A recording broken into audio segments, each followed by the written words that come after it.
नमस्कार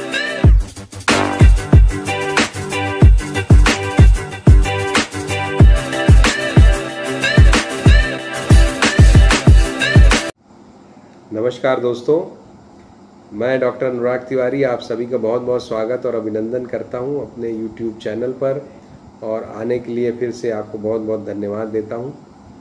दोस्तों, आज हम मंगल के ट्रांजिट के बारे में चर्चा करेंगे।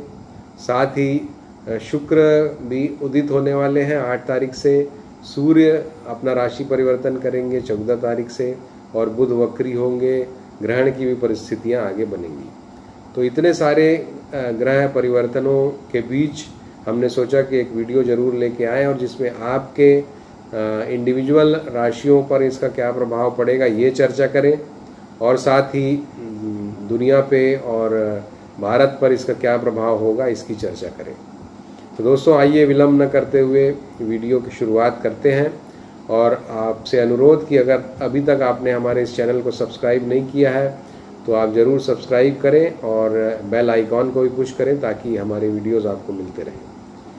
दोस्तों, सबसे पहले ये बात करते हैं कि मंगल क्यों इतना महत्वपूर्ण है, मंगल का और सूर्य का राशि परिवर्तन। दोस्तों, जैसा हम देख रहे हैं दुनिया में आज अशांति का माहौल है। एक तो कोरोना की बीमारी की वजह से, और दूसरा जो विभिन्न देश हैं उनमें खास करके दो महाशक्तियां हैं अमेरिका और चीन, इनमें आपस में जो मनमुटाव की स्थिति है। भारत भी अभी सीमा विवाद से दो चार हो रहा है, भारत के साथ चीन का सीमा विवाद चल रहा है। तो ये जो सारी परिस्थितियां हैं, इसमें मंगल का बहुत ही इम्पोर्टेंट रोल हो जाता है, क्योंकि मंगल को हम सेनापति मानते हैं, स्वामी कार्तिकेय उसके प्रतीक माने जाते हैं। मंगल ग्रहों के सेनापति हैं और युद्ध से इनका विशेष जुड़ाव है। मंगल के द्वारा ही युद्ध की परिस्थितियों को ज्योतिष में दोस्तों देखा जाता है। तो अब जब ये मंगल अपना राशि परिवर्तन कर रहे हैं 18 तारीख को रात में, और ये कुंभ राशि से अब मीन राशि में जाएंगे, और मीन राशि में जाने से उसके क्या प्रभाव पड़ेंगे, और विशेष रूप से हम ये जो चर्चा कर रहे हैं ये प्रभाव इसके 10 तारीख से दिखना शुरू हो जाएंगे दोस्तों, क्योंकि मंगल 8 दिन पहले से अगली राशि का असर देना शुरू कर देते हैं।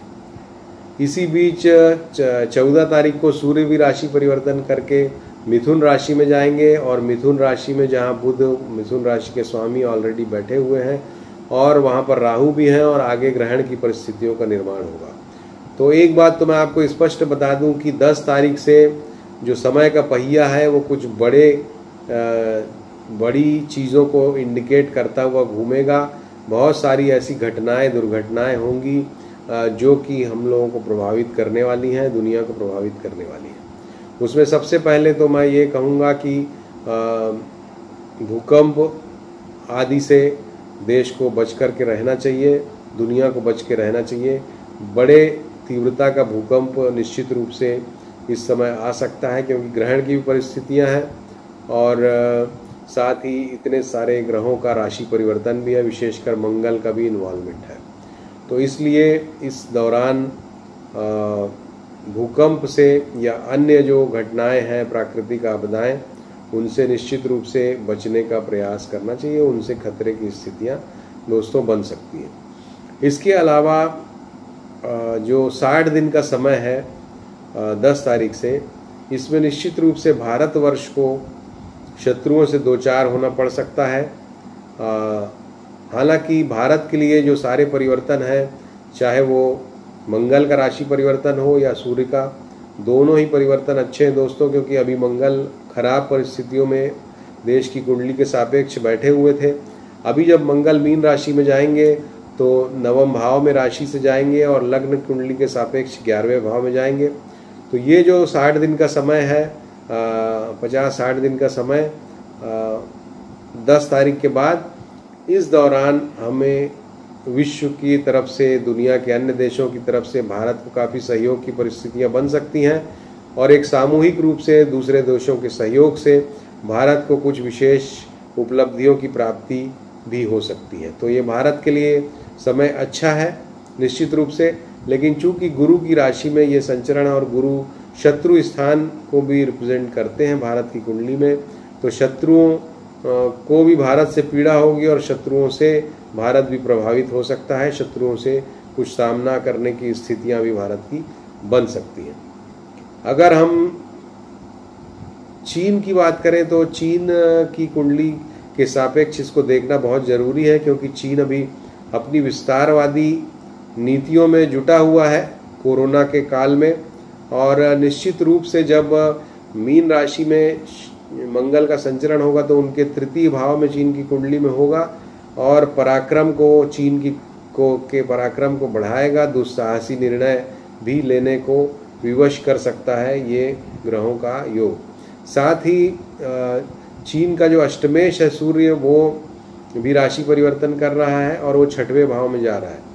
तो मुझे लगता है कि कुछ जन धन की हानि या कुछ आकस्मिक, चाहे मैन मेड हो या प्राकृतिक हो, इस तरह की आपदा चीन पर भी आ सकती है और उनको भी व्यापक जन धन की हानि का सामना करना पड़ सकता है अगले कम से कम 1 महीने के दौरान। तो दोस्तों, चीन के संदर्भ में ये मेरी भविष्यवाणी है कि आने वाले समय में उसकी जो उग्रता है, एक्टिविटीज़ है, उसमें और बढ़ोतरी होगी। कुछ दुस्साहसी निर्णय भी वो ले सकता है, लेगा इस दरमियान। तो उससे भी विश्व की जो एक इक्विलिब्रियम है उसको वो डिस्टर्ब करने का प्रयास निश्चित रूप से करेगा। अमेरिका की जहाँ तक परिस्थितियाँ हैं, अमेरिका के दूसरे भाव में ये संचरण हो रहा है कुंभ लग्न की कुंडली देखते हुए। और उस दृष्टिकोण से अगर हम देखें तो कोई विशेष लाभजनक स्थितियां इस संचरण की वजह से अमेरिका को तो होती हुई नहीं दिखती है मुझे, और उनकी स्थिति डामाडोल सी ही रहेगी। हालांकि कुछ ऐसा वो कर सकते हैं जिससे उनका फाइनेंशियल स्टेटस सुधरे। उधर फाइनेंस को बढ़ाने वाले कुछ कार्य या कुछ ऐसा जिससे उनकी धन की स्थितियों में सुधार आए, आर्थिक स्थितियों में सुधार आए, वो हमको देखने को मिल सकता है अगले 1-1.5 महीने के दौरान। लेकिन निश्चित रूप से जो दुनिया की शांति है, दुनिया का जो इक्विलिब्रियम है, उसको ये डिस्टर्ब करेगा। क्योंकि काल पुरुष की कुंडली अगर हम देखते हैं तो मेष लग्न की कुंडली होती है और मंगल लग्न के स्वामी 12वें भाव में जा रहे हैं। तो निश्चित रूप से काल पुरुष का जो इक्विलिब्रियम है वो डिस्टर्ब होगा। दोस्तों, ग्रहण की भी परिस्थितियां, 3rd हाउस में ग्रहण भी पड़ रहा है, तो निश्चित रूप से 3rd हाउस पराक्रम का है। तो कुछ देशों के या किसी एक देश के अननेसेसरी एफर्ट के कारण या अनावश्यक पराक्रम की वजह से जो काल पुरुष का इक्विलिब्रियम है वो डिस्टर्ब होगा और अशांति और जन धन की हानि निश्चित रूप से इस दौरान हो सकती है। ये मेरा प्रेडिक्शन है। अब आइए देखते हैं कि बुध का जो वक्री होना है वो क्या फल लेके आएगा। ग्रहण के विषय में हमने ऑलरेडी एक वीडियो डाला हुआ है, उसको आप देख सकते हैं, उसका लिंक हम यहाँ पर दे रहे हैं। तो बुध जो है दोस्तों वो बड़ा ही महत्वपूर्ण है अभी बुध का वक्री होना, क्योंकि मिथुन राशि में बुध बैठे हुए हैं, वहीं पर राहु बैठे हुए हैं और वहीं पर ग्रहण की परिस्थितियां भी आगे बनने वाली हैं। तो बुध जो है वही कैटलिस्ट का काम करता है, जैसा हम जानते हैं बुध। तो बुध जो ग्रहण के कारण ऐसी परिस्थितियों का निर्माण निश्चित रूप से करेगा जिसकी वजह से विश्व में उथल पुथल मचे, और वही बुध यहाँ पर प्राकृतिक आपदाओं का भी निर्माण कर सकता है, ऐसा मुझे लगता है। तो और साथ ही एक बात और बोलना चाहूँगा कि संचार के माध्यम में कोई बहुत बड़ा संकट आ सकता है आने वाले समय में। ऐसी कुछ चीज़ें हो सकती हैं जिससे आपका इंटरनेट डिस्टर्ब हो जाए, आपका संचार माध्यम डिस्टर्ब हो जाए, या संचार के माध्यम से रेडिएशंस के माध्यम से कुछ ऐसी परिस्थितियां बन सकती हैं कि एक देश दूसरे देश को डिस्टर्ब करे। इस तरह की भी खबरें आपको आने वाले समय में दोस्तों मिल सकती हैं। तो दोस्तों, ये हमारा विचार है, हमारा एक असेसमेंट है इन ग्रह स्थितियों के बारे में, इन ग्रह परिवर्तनों के बारे में। अब आइए बात करते हैं एक एक करके आपकी राशियों के विषय में कि आपकी राशियों पे इसका क्या असर पड़ेगा। आज हम लग्न से आपकी लग्नों से इसका असर बताएंगे।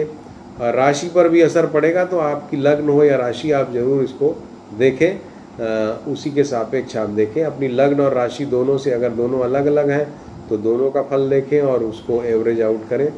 तो दोस्तों, सबसे पहले मेष राशि के लिए मैं बात करता हूं। जैसा कि हम जानते हैं कि मेष राशि के स्वामी स्वयं मंगल हैं और मंगल 12वें भाव में जा रहे हैं।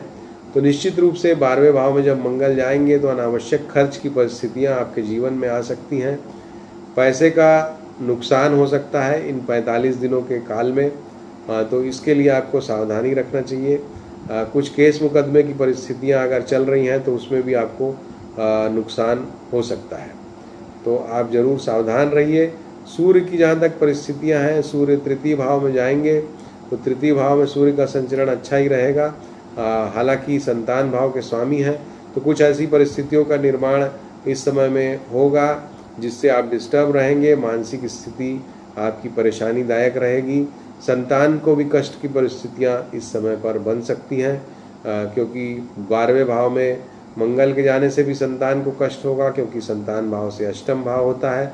और साथ ही सूर्य जो पंचमेश हैं वो ग्रहण की परिस्थितियों में जाएंगे, तो निश्चित रूप से संतान को कष्ट हो सकता है। आपकी जो मानसिक स्थिति है उसमें कष्टप्रद स्थितियां बन सकती हैं और आपका विवाद, खर्च, इस तरह की परिस्थितियां बन सकती हैं। तो ये जो संचरण है आपके लिए अच्छा नहीं है। तो आपके लिए उपाय मैं ये बताऊंगा कि आप मसूर की दाल का दान करें। लाल मसूर की दाल का दान मंदिर में करें मंगलवार के दिन। और इसके अलावा अगर माणिक्य रत्न आप पहन सकते हैं तो पहने, अन्यथा सूर्य के मंत्रों का जाप करें, आदित्य हृदय स्तोत्र का जप करें, उससे आपको फायदा होगा। दूसरी राशि वृषभ राशि की तरफ चलते हैं। वृषभ राशि जो कि अभी बहुत ही धूप छांव का खेल जिनकी जिंदगी में चल रहा है, कभी परिस्थितियां सुधरती हैं, कभी बिगड़ती हैं, ग्रह इस तरह से बैठे हुए हैं। तो ये जो ग्रहों की स्थितियां अब जो बदलने वाली हैं दोस्तों, मंगल अब आपकी राशि के सापेक्ष अगर हम देखें तो एकादश में जाने वाले हैं, और एकादश में जाने से आपके जीवन में लाभ की परिस्थितियों का निर्माण होगा, लोगों का सहयोग मिलेगा और सहयोग के सहारे आपको धन प्राप्ति के अवसर आ सकते हैं। कार्य का भी अच्छा प्रतिसाद आपको मिलेगा, काम काज में सफलता मिलेगी। हालांकि जमीन जायदाद वाला कुछ मामला है, उसमें भी आपको लाभ की परिस्थितियां कुछ विवाद के बाद हो सकती हैं। तो ये समय आपके लिए कर्क राशि, माफ कीजिएगा, वृषभ राशि वाले आप लोगों के लिए अच्छा फल लेकर के आ रहा है, सकारात्मक योग लेकर के आ रहा है। तो आपको बधाई, आप इसका उपयोग करें और जो आपकी डामाडोल सी परिस्थितियां हैं उसमें अब एक स्टेबल निर्णय लेते हुए आगे बढ़ने का प्रयास करें। इसके बाद दोस्तों आइए मिथुन राशि की बात करते हैं। मिथुन राशि के लिए ये जो कॉम्बिनेशन है, ये जो चेंज हो रहा है ग्रहों का, मंगल का चेंज जो हो रहा है, वो दशम भाव में मंगल जा रहे हैं और दशम भाव में बैठ करके वो लग्न को देखेंगे आपकी, और लग्न को देखने की वजह से कुछ आपको शारीरिक कष्ट की परिस्थितियां बन सकती हैं, क्योंकि ग्रहण भी आगे आने वाला है और बुध आपके लग्न के स्वामी वक्री भी होने वाले हैं। तो आपको शारीरिक कष्ट से जरूर बचकर रहना चाहिए। शारीरिक कष्ट काफ़ी बड़े पैमाने पर भी आपको हो सकता है, हड्डियों का कष्ट हो सकता है, बुखार की परिस्थितियां बन सकती हैं, चोट चपेट लग सकती है, एक्सीडेंट हो सकता है। ये सारी परिस्थितियों का निर्माण, किसी भी एक परिस्थिति का निर्माण हो सकता है अगर आपकी कुंडली में ग्रह स्थितियां अच्छी नहीं हैं। तो आपको इस परिस्थिति में निश्चित रूप से मंगल की शांति करना चाहिए। मंगल की शांति के लिए आपको मसूर की दाल का दान मंगलवार को करें, सूर्य का दान यानी कि गेहूं का दान करें, और पन्ना रत्न अगर आपने नहीं पहना है तो आप पन्ना रत्न पहन सकते हैं। भगवान गणेश जी की उपासना करें। महामृत्युंजय मंत्र का भी जप अगर आप करेंगे तो आपके लिए अच्छा रहेगा। तो काफ़ी आपको प्रिकॉशंस लेने चाहिए, ऐसा मुझे लगता है। डरने की बात नहीं है, लेकिन प्रिकॉशन अगर आप लेंगे छोटे छोटे जो मैंने बताए हैं तो आप इससे बच जाएंगे, आपको कष्ट की स्थितियां निर्माण नहीं होगा। 5 जुलाई के बाद स्थितियां आपके लिए अच्छी होंगी, जब बृहस्पति वक्री होकर के आपकी राशि को, लग्न को पुनः देखेंगे तो 5 जुलाई तक ये कष्ट की परिस्थितियां मिथुन राशि वालों आपके लिए हैं। इसके बाद आइए कर्क राशि पर चलते हैं, चौथे नंबर की राशि, और जिसके लिए मंगल योग कारक ग्रह होते हैं। सूर्य भी द्वितीय स्थान के स्वामी हैं।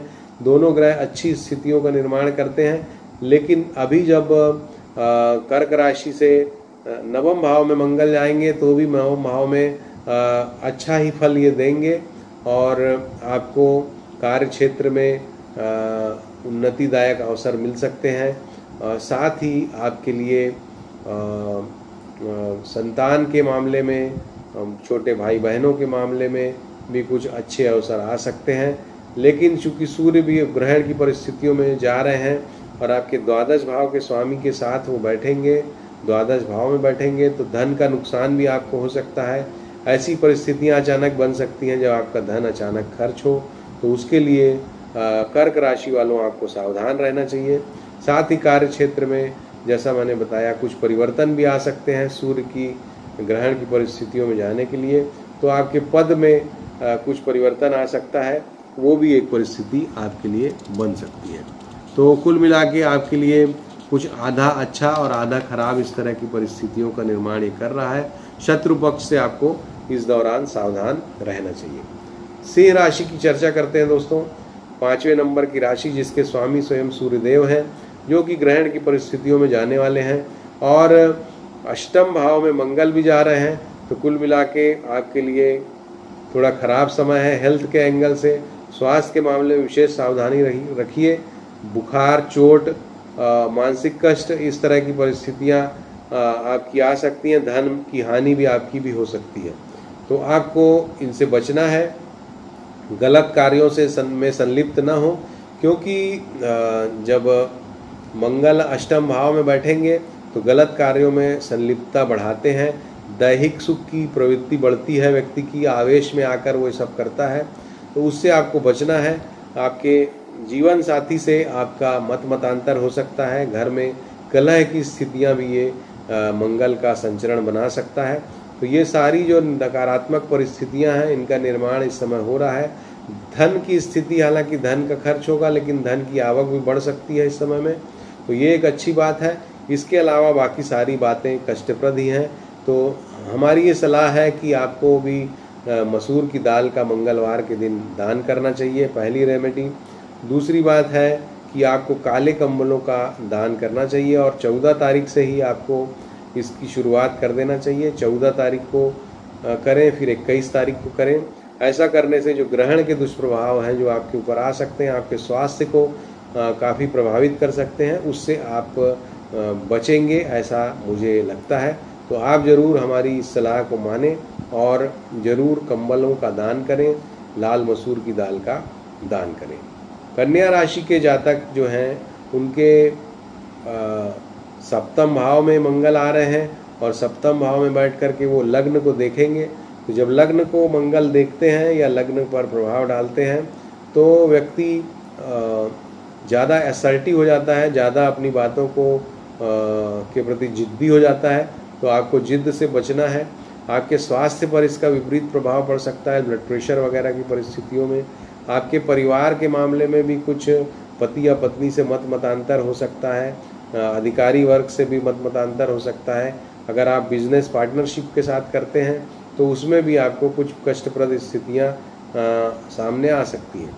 तो आपके लिए भी, मिथुन राशि के लिए भी ये संचरण अच्छा नहीं, क्योंकि ग्रहण की परिस्थितियों में आपकी जो लग्न है उसके स्वामी बुध भी वहीं पर बैठे हुए होंगे ग्रहण की परिस्थितियों में, तो उस पर भी इसका प्रभाव ग्रहण का आएगा।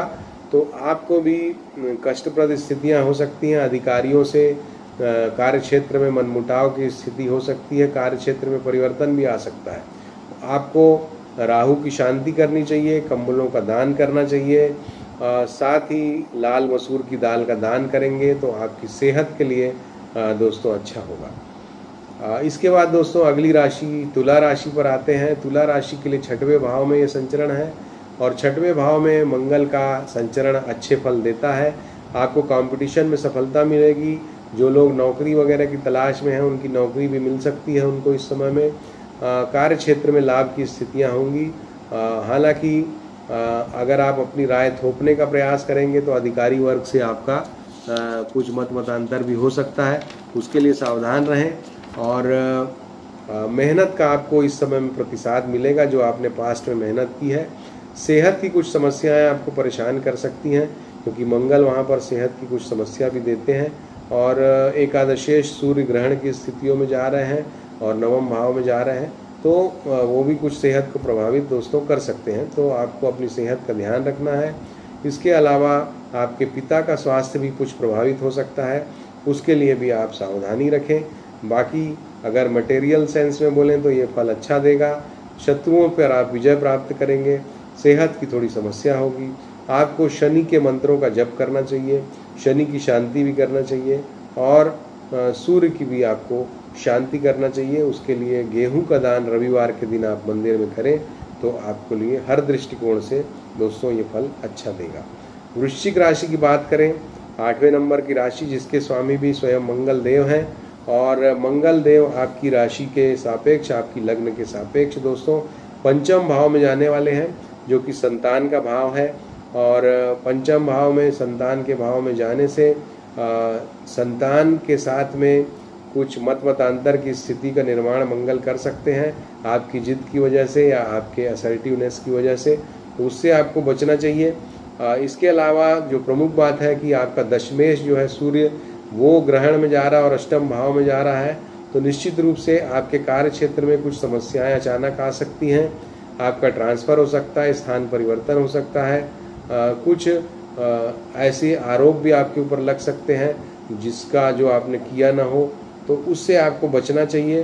ग्रहण की परिस्थितियों से बचने के लिए आपको भी राहु की शांति, काले कंबलों का दान करना चाहिए और साथ ही सूर्य के मंत्रों का जाप आप करें तो बहुत अच्छा है। आदित्य हृदय स्तोत्र का जप करना आपके लिए श्रेयस्कर है।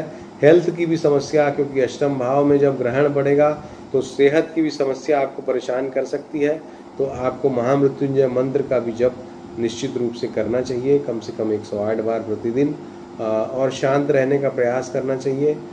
जितनी भी बड़ी समस्या हो, जितनी भी बड़ी बात हो, उसको आप सीरियसली ज़्यादा ना लें, ज़्यादा गंभीरता से ना लें। गंभीरता मतलब उससे परेशान ना हो, उसका प्रयास, उसके समाधान का प्रयास करें तो आपको लाभ होगा।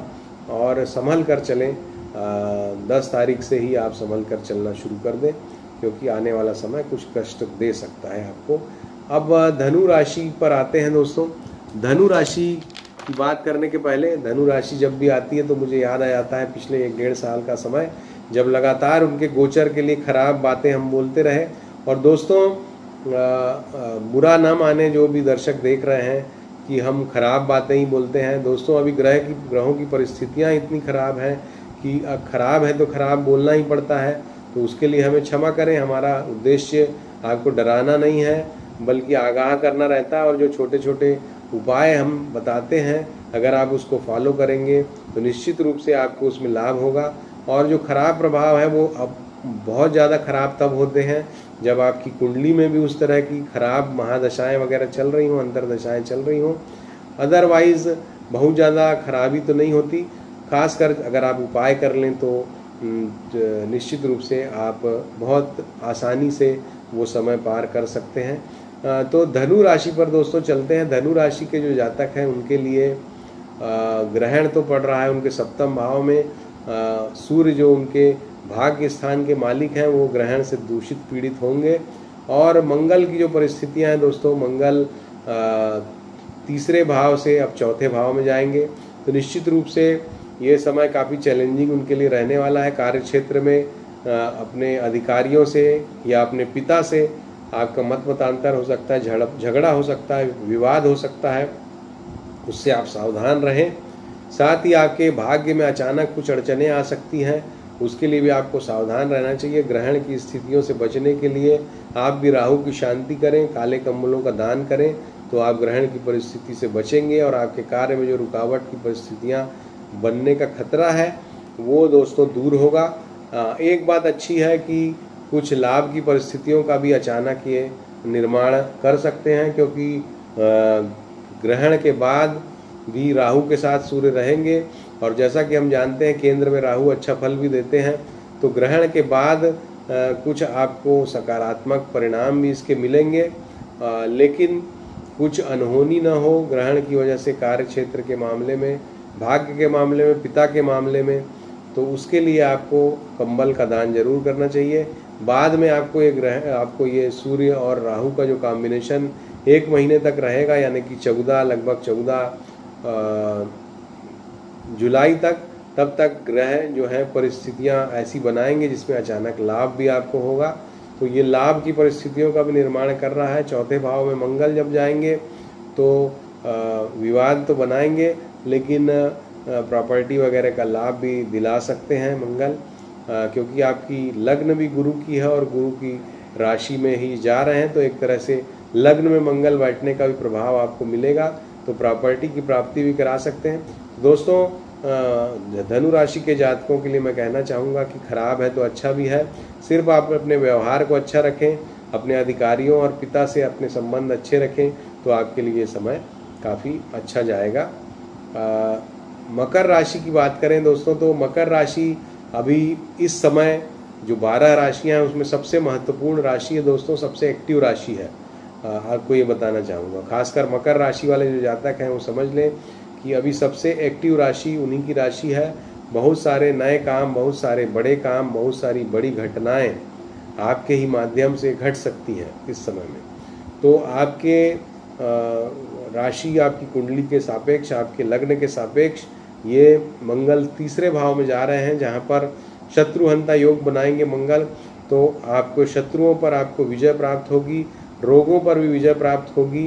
हालांकि चूंकि ग्रहण की परिस्थितियां भी हो रही हैं सूर्य की वजह से, और सूर्य आपके अष्टमेश है, तो आपको हड्डी वगैरह की समस्या भी दे सकता है, या हड्डी में कुछ चोट वगैरह भी दे सकता है, तो उसके लिए आपको ज़रूर सावधानी रखना चाहिए। उसके अलावा आपके लिए अच्छा है, धन की प्राप्ति कराएगा ये समय, और आपके लिए शत्रुओं का नाश कराएगा, शत्रुओं पर आपकी विजय होगी। अगर कोई कॉम्पिटिटिव एग्ज़ाम आप दे रहे हैं, कोई कंपटीशन में बैठ रहे हैं, तो उसमें आपको सफलता निश्चित रूप से ये संचरण दिलाएगा दोस्तों।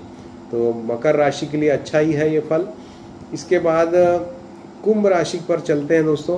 कुंभ राशि की जहाँ तक बात करें, कुंभ राशि के लिए अभी तक आपकी लग्न में ये मंगल बैठे हुए थे, अब ये द्वितीय भाव में जाने वाले हैं, और द्वितीय भाव में जाने से और साथ ही सूर्य जो है वो 5म भाव में जाने वाले हैं, तो यहाँ पर बैठने से आपके रुके हुए काम शुरू हो सकते हैं।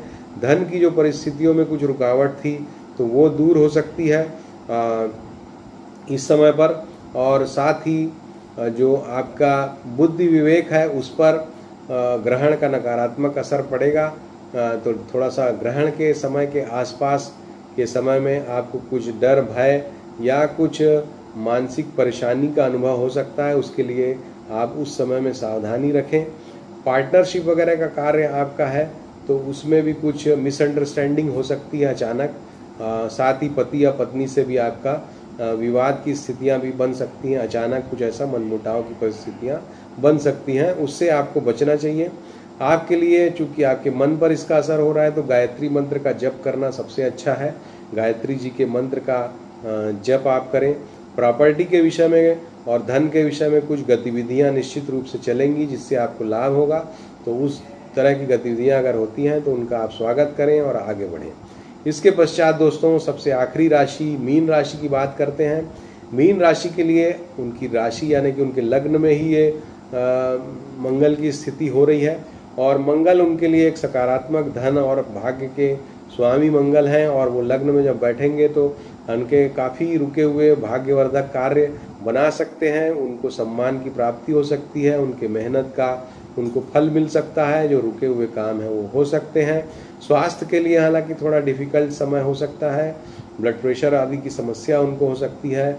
वाहन वगैरह चलाने में सावधानी रखें, एक्सीडेंट वगैरह हो सकता है, क्योंकि 6वें भाव के स्वामी सूर्य जो हैं वो उनके 4थे भाव में बैठ रहे हैं, तो निश्चित रूप से एक्सीडेंट वगैरह की समस्या या पेट से संबंधित समस्या, इस तरह की समस्याएं पैदा कर सकते हैं। सेहत की कुछ समस्याएं रहेंगी, लेकिन प्रैक्टिकल वर्ल्ड में, भौतिक जीवन में आपको काफ़ी सफलताएं प्राप्त होंगी। धन के मामले में, सम्मान के मामले में, प्रॉपर्टी के मामले में, सेहत के मामले में आपको थोड़ी सावधानी रखनी है, तो दोस्तों, ये था हमारा आकलन आपकी राशियों के संदर्भ में, और साथ ही दुनिया में इसका क्या असर पड़ेगा।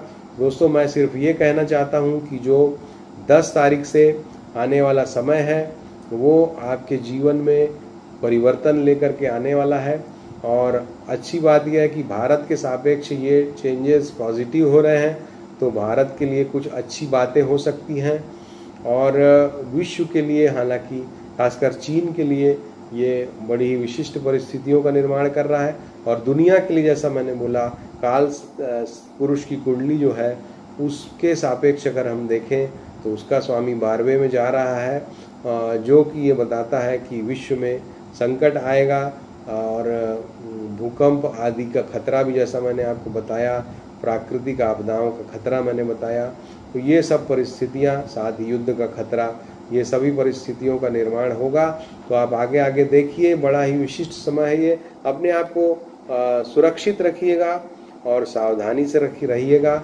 और अभी के समय में फिर से मैं आपको बताना चाहूँगा, चूँकि हमारे मन को ये बहुत गहरे से प्रभावित कर रही हैं ये सारी परिस्थितियाँ, तो गायत्री मंत्र का जप करना, महामृत्युंजय मंत्र का जप करना सर्वश्रेष्ठ है। थोड़ा मेडिटेशन कीजिए।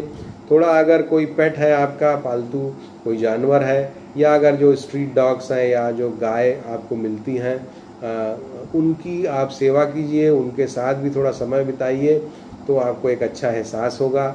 नेचर के करीब रहिए, यही मैं आपसे कहना चाहता हूँ। और मुझे इजाज़त दीजिए। नमस्कार, धन्यवाद।